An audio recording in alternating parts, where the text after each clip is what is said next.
warahmatullahi wabarakatuh.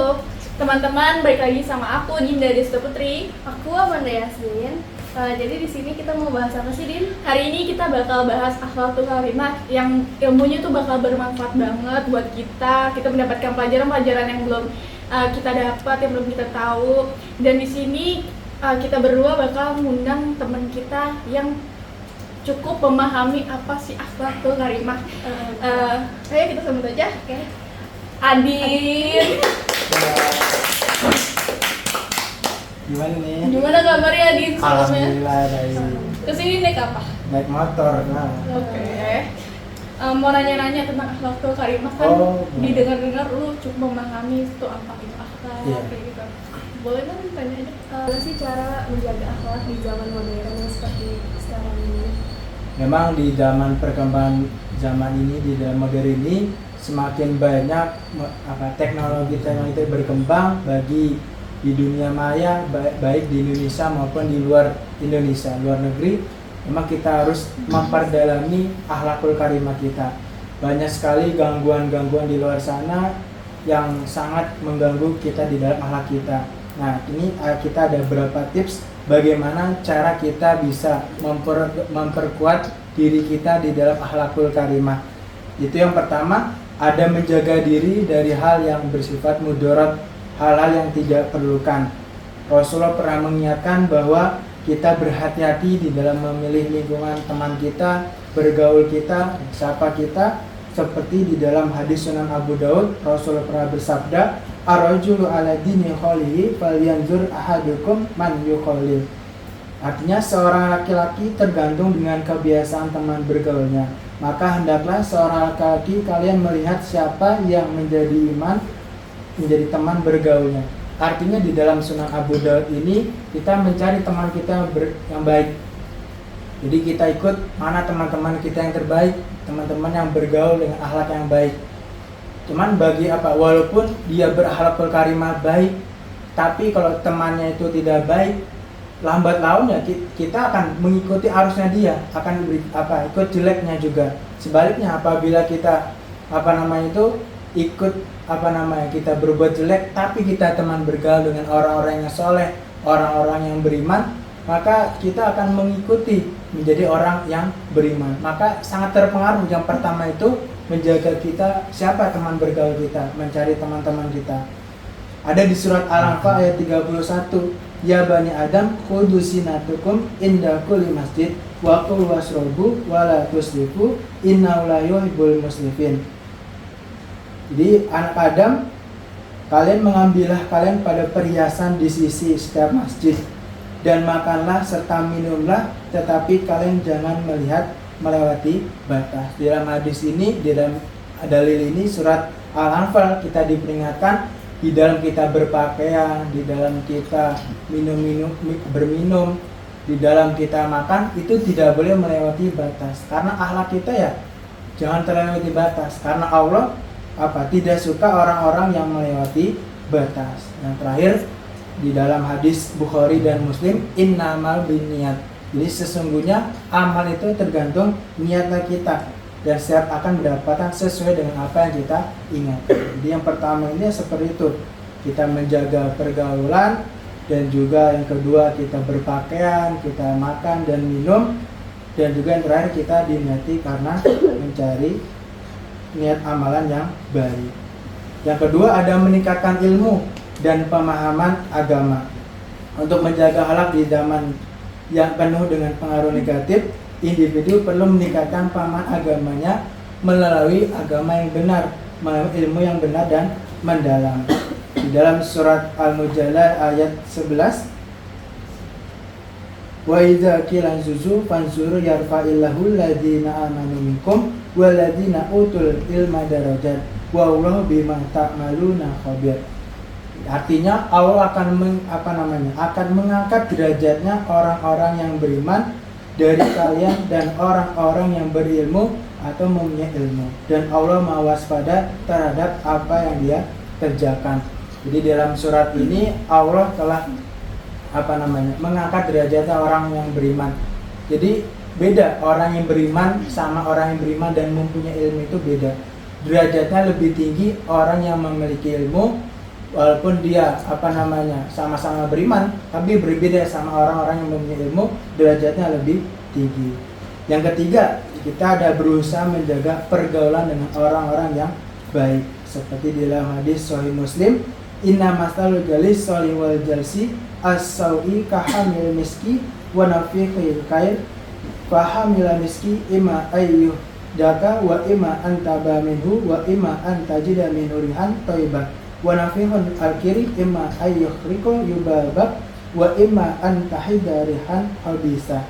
Jadi pergaulan dengan orang-orang yang baik itu bagaikan kita bergaul dengan orang-orang yang ibaratkan kita seperti kita mendatangi penjual minyak wangi. Selain kita mendapatkan beli wanginya, ya kita akan baju kita itu akan wangi, akan bersih dari kotoran. Tapi sebaliknya, kita bergaul dengan pandai besi, maka asapnya kita itu akan datang kepada diri kita yang jelek-jelek. Nah itu pergaulan kita harus dijaga dengan baik, seperti halnya dengan kita bergaul dengan minyak wangi. Yang keempat, ada menjaga lisan dan perkataan. Allah berfirman surat Al-Ahzab ayat 70, ya ayyuhalladzina amanu taqullaha wa qulu qawlan sadida. Wahai orang yang beriman, takutlah kepada Allah dan berkatalah pada ucapan yang benar. Maka Allah membagusi amalan kalian dan Allah juga mencukupi dosa-dosa kalian. Jadi di sini ya kita oleh Allah diingatkan, dipanggil, wahai orang-orang yang beriman. Kita di sini orang-orang yang beriman, suruh takut kepada Allah dan ucapanlah dengan yang baik. Yang keempat, kita menjaga lisan kita. Yang kelima yaitu dengan berdoa kepada Allah agar diri kita dilindungi oleh akhlak yang baik.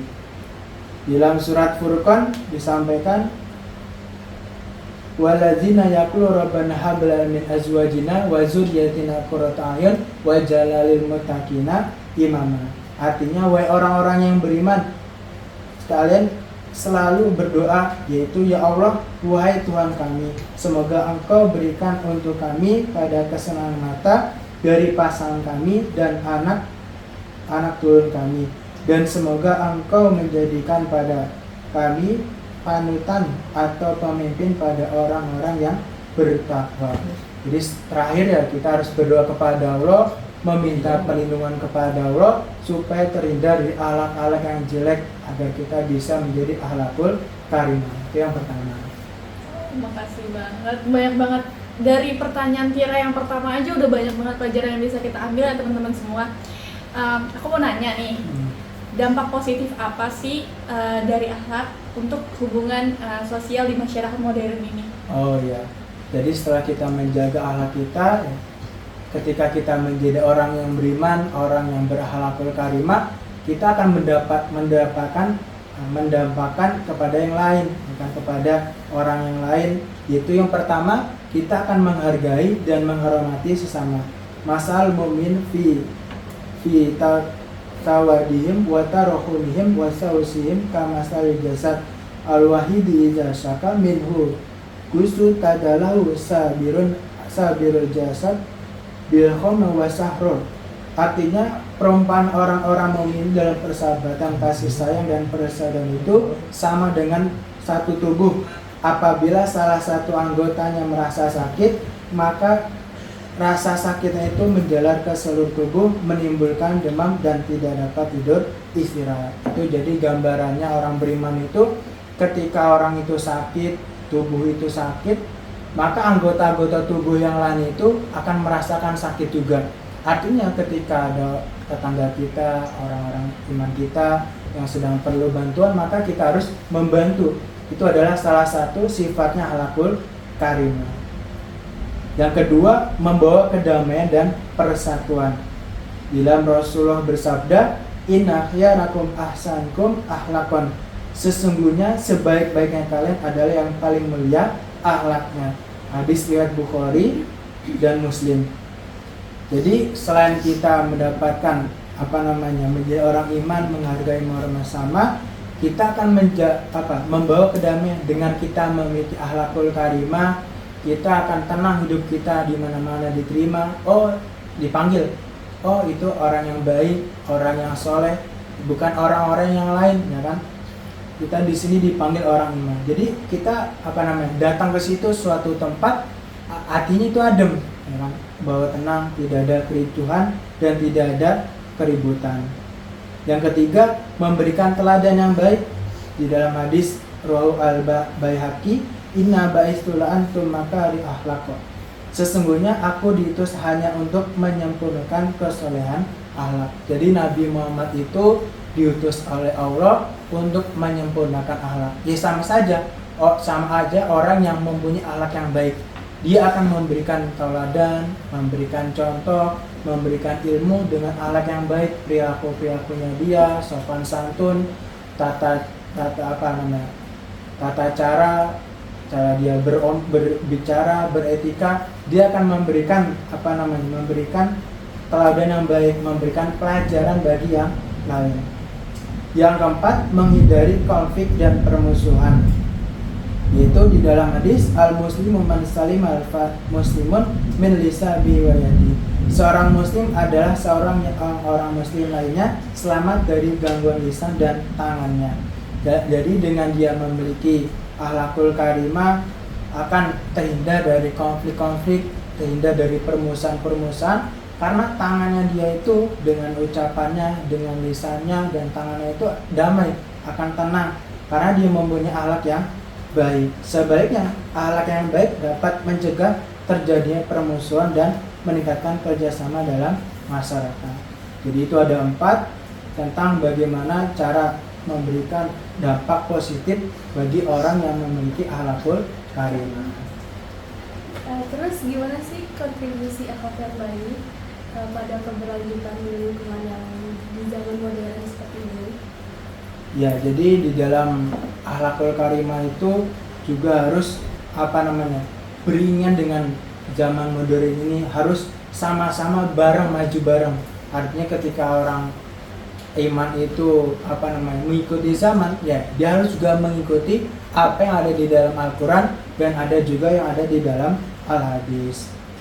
Di dalam surat Al-Baqarah ayat 164, inna fi khalqis samawati wal ard wa ikhtilafil laili wan nahari wal fulki allati tajri fil bahri bima yanfa'un nas wa ma anzalallahu minas sama mimma in fahya bi adi ba'da mautiha wa basa fiha min kulli dabbah wa tasrifir riyah wa sahabil musahhir bainas sama'i wal ard la ayatil liqaumin ya'qilun. Sesungguhnya di dalam menciptakannya langit dan bumi, dan di dalam pergantian siang dan malam, dan di dalam perahu yang berjalan di lautan, dan dengan membawa sesuatu yang bermanfaat untuk manusia. Jadi semuanya yang ada di dunia ini itu adalah ciptaan Allah. Maka kita harus sama-sama menjaga, sama-sama harus berkontribusi terhadap keberlangsungan di dalam dunia ini sesuai dengan Al-Quran dan Al-Hadis. Jadi ayat ini menunjukkan bahwa alam semesta adalah ciptaan Allah yang harus dihargai dan dijaga dengan baik, dengan menggunakan akal, dengan menggunakan akhlak yang baik akan membawa manusia untuk menjaga alam dan tidak merusaknya. Jadi di dalam hadisnya di riwayat Muslim, antara min iman, itu adalah kebersihan adalah sebagian dari iman. Jadi ya semakin walaupun kita modern ini, ya kan, walaupun rumah kita di kampung, ya kan, di kampung mana, ya, tapi tetap, ya kan, harus rumah itu bersih, ya, sendala tertata dengan rapi, mejanya tertata dengan rapi, TV-nya, iya semua tata rapi, ya kan, itu adalah kebersihan dari kebersihan adalah sebagian dari iman. Oke, selanjutnya kan akhlak tuh pertama kali kan dibentuk kan di keluarga kan. Yeah. Nah, peran keluarga dalam membentuk akhlak dan menjaga akhlak anak di era digital ini gimana sih menurut kamu? Oh iya. Jadi saya kan belum nikah juga ya, jadi kan belum ngerti. Mungkin kan keluarga itu adalah bagian terkecil dari masyarakat yang terdiri atas kepala keluarga dan beberapa orang yang terkumpul dan tinggal pada satu tempat di bawah satu atap dalam keadaan saling berkedramahan. Jadi sebenarnya itu ya akhlakul karimah dimulai dari lingkungan yang terkecil, yaitu tadi dengan rumah, dengan keluarganya, yang mana kepala keluarganya itu adalah sebagai suaminya harus mengingatkan kepada istrinya mengingatkan kepada anak-anaknya. Jadi sama-sama saling mengingatkan apabila ada kesalahan, apabila ada akhlak yang jelek bisa sama-sama dihilangkan, sama-sama diingatkan tadi. Itu caranya ada berapa prinsip-prinsip, yaitu ada yang pertama, satu, karena apa yang telah Allah takdir untukmu, maka itulah amanah yang harus ditunaikan. Itu di dalam surat Al-Anfal ayat 27 sampai 28, yang artinya, wahai orang-orang yang beriman, janganlah kalian menghina Allah dan Rasulnya, dan janganlah kalian mengkhianati amanah-amanah yang dipercayai kepada kalian, sedangkan kalian mengetahui. Jadi kita harus amanat apa-apa yang sudah diberikan Allah, yaitu salah satu adalah anak kita. Anak kita adalah amanat dari Allah, harus benar-benar dijaga, harus benar-benar diramut dengan baik, diajari, terutama di dalam akhlakul karimah ini. Yang kedua, Allah tidak membebani melampaui kemampuanmu, maka bersungguh-sungguhlah. Di dalam surat Al-Baqarah ayat 285, 286, la yukallifu nafsan illa wus'aha, laha ma kasabat wa ma tasaban. Allah tidak memaksa pada seseorang diri kecuali manfaat bagi dirinya yang dikerjakan, dan amal jelek yang dikerjakan akan berat bagi dirinya. Kan akhlak kan dibentuk pertama tuh dari keluarga kan. Gimana sih peran keluarga cara menjaga dan membentuk akhlak anak di era digital ini? Memang tadi setelah kita mendengar individu, sekarang dari keluarga. Peran dari keluarga itu sangat penting, bahwa keluarga itu adalah pendidikan utama dari seorang manusia, terutama bagi anak-anaknya yang punya orang tua, yaitu ibu dan papahnya, ayahnya, bisa sama-sama saling mendirikan akhlakul karimah, saling mengingatkan, yaitu seperti dalam surat At-Tahrim ayat 6, ya ayyuhallazina amanu qu anfusakum wa ahlikum nar, wahai orang-orang yang beriman, jagalah diri kalian dan keluarga kalian dari api neraka. Jadi manusia benar-benar, terutama bagi orang-orang yang beriman, supaya menjaga anak-anaknya, menjaga keluarganya jauh dari api neraka. Nah, di sini ada prinsip bagaimana cara kita bisa mendidik orang tua, anak, dan yang lain-lainnya di dalam lingkungan keluarga. Yang pertama yaitu dengan takdir Allah, yaitu dengan amanat yang harus ditunaikan. Di dalam surat Al-Anfal ayat 27 sampai 28, ya ayyuhalladzina amanu la takhunu wa rasul wa takhunu amanatikum wa antum ta'lamun wa'lamu annama amwalukum auladukum fitnah wa annallaha indahu ajrun adzim. Artinya, wahai orang-orang yang beriman, janganlah kalian menghinakan Allah dan Rasulnya, dan janganlah kalian mengkhianati amanah-amanah yang dipercaya kepada kalian, sedangkan kalian mengetahuinya. Dan ketahuilah bahwa harta kalian dan anak-anak kalian itu adalah sebagian cobaan. Jadi di sini benar-benar di ayat surat Al-Anfal ayat 27 dan 28 ini kita diperintahkan Allah supaya menjaga anak-anak kita, menjaga orang tua, dan ketika orang tua sudah dewasa, sudah lanjut usia, ya sekarang perannya anak untuk bisa merawat orang tua. Bagi kita di sini masih muda, masih mahasiswa, betul-betul dijaga orang tuanya, saling mengingatkan, terutama di dalam akhlakul karimah. Yang kedua, Allah tidak membebani melampaui kemampuanmu, maka bersungguh-sungguhlah. Seperti di dalam surat Al-Baqarah ayat 286, la yukallifullahu nafsan illa wus'aha, laha ma kasabat wa 'alaiha ma kasabat. Allah tidak memaksa pada seseorang diri kecuali manfaat bagi dirinya yang dikerjakan, dan amal jelek yang dikerjakan akan berat bagi dirinya. Ketika terutama di dalam keluarga, ya pasti ada cobaan. Cobaan itu tadi di dalam ayat 28 ini surat Al-Baqarah. Jadi walaupun cobaan itu berat bagi kita, terutama dalam memperbaiki akhlakul karimah, ya dengan ayat ini ya itu pasti akan kita lalui, kita bisa mendahulinya, ya. Semakin bertingkat, Allah juga melihat kita, apakah hambaku ini bisa melewati cobaan ini, ya pasti bisa. Jadi kita pelan-pelan kita supaya bisa memperbaiki akhlakul karimah kita dengan bersungguh-sungguh, dengan belajar dan yang lain-lain. Yang ketiga, jangan berharap kebaikan dari anak-anakmu bila tidak mendidik mereka menjadi anak-anak yang saleh. Di dalam surat Maryam ayat 59, faqalaqa min ba'dihim khalfun adaa'us shalah wattaba'us syahawat fasawfa yalqawna ghayyan.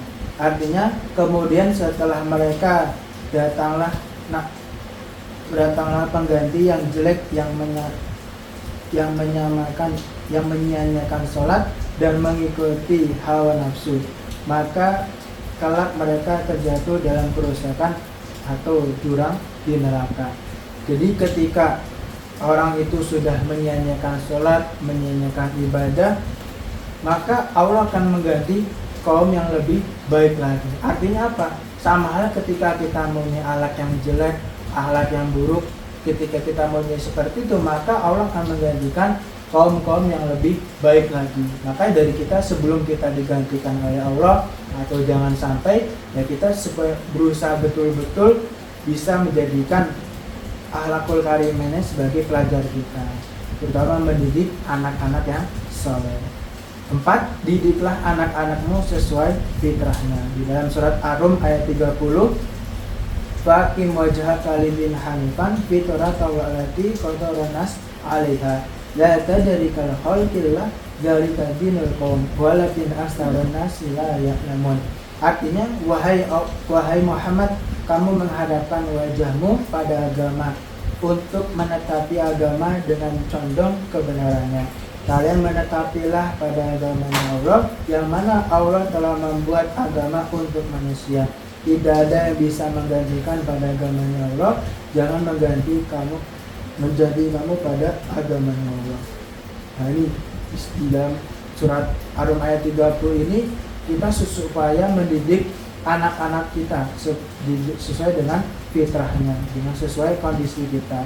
Jadi pentingnya keteladanan orang tua dalam mendidik anak-anaknya yang mensyaratkan satunya kata dan perbuatan.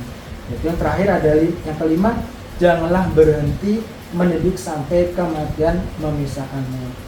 Di dalam surat Al-Hijr ayat 99, wa'bud rabbaka hatta ya'tiyakal yakin, dan sembahlah Tuhanmu sampai ajal datang kepadamu. Ini di dalam kita hidup di dunia ini, kita supaya yakin dan bentuk bahwa kita pasti akan mendatangi mati kita. Maka di dalam akhlakul karimah ini kita matang-matangkan, kita siapkan betul-betul sampai sebelum datang kita ajal kita masing-masing.